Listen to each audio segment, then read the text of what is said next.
السلام عليكم ورحمة الله وبركاته. ازيكم حبايبي، عاملين ايه؟ ان شاء الله النهاردة هنعمل معاكم الحواوشي على طريقة المحلات، والنتيجة هتبهركم ان شاء الله. زي ما انتم شايفين معانا كده، اللهم صل على سيدنا محمد. الطعم ان شاء الله هيعجبكم. المقادير معانا: نص كيلو لحمة، والبصل 4 بصلات كبار مفرومين، والفلفل برضو فرمينه في الكبة بيبقى طعمه غير ما احنا بنقطعه بايدينا كده، والبقدونس، ورشة بهارات حواوشي، والملح حسب الرغبة، وكزبرة وكمون وفلفل اسود. ما نحطش اكتر من كده.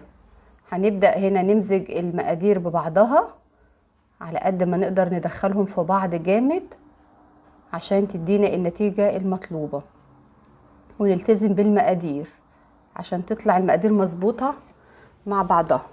وهنا احنا خلصناها وهنحطها في التلاجة. هنقفلها كده، نغطيها ونحطها في التلاجة. اللهم صل على سيدنا محمد. معانا هنا الدقيق كيلو الا ربع دقيق، وحطينا رشة ملح، و3 معالق خميرة صغيرة بمعلقة الشاي، او لو معلقة كبيرة هتبقى معلقة واحدة، ونص كوباية زيت هناخد منها جزء نحطه، ونسيب معلقة واحدة نلم بيها العجين في الاخر. المية معانا كوبايتين مية حسب العجين اللي عندك. هو هنا خد معايا كوبايتين الا ربع مية، وحسب الدقيق اللي معاكي.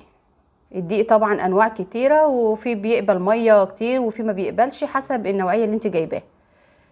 في المرحله دي هنحط معلقه الزيت اللي فاضله، هنلم بيها العجين.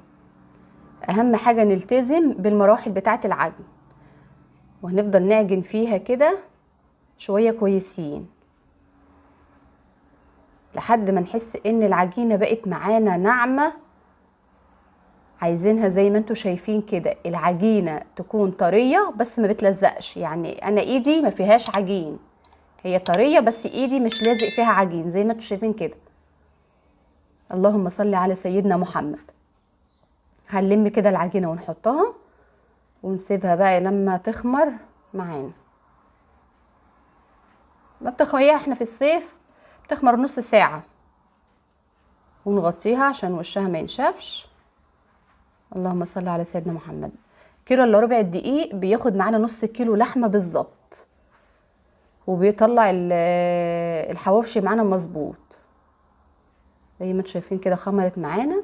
هندهن زيت في الصينيه ونبدا نقطعه. قبل ما نقطعه لازم ننزل التخمير منه. اللهم صل على سيدنا محمد. الكيلو الا ربع دقيق هيقطع معانا 8 كور زي ما انتم شايفينها كده بالظبط. عشان كده بقول لكم التزموا بالمقادير. كيلو ربع الدقيق هياخد معانا نص كيلو لحمه بالظبط.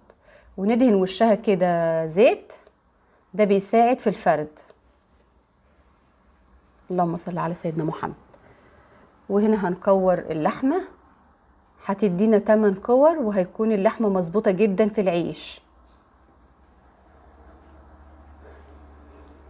زي ما انتوا شايفين معانا كده. هنا عطونا 8 كور.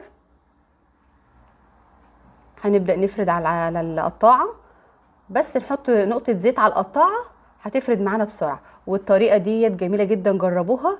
الرغيف الواحد لما بنلمه كده غير ما نحط رغيف فوق رغيف، واللحمه بتبقى ماليه الرغيف كله من جوه، وبيبقى بسم الله ما شاء الله عليه. هنا هنخلص الكميه زي ما انتوا شايفين كده. النتيجه جميله، والف هنا وشفا. ما تنسوش يا حبايبي تشتركوا في القناه وتعملوا لنا لايك عشان يوصلكم كل جديد.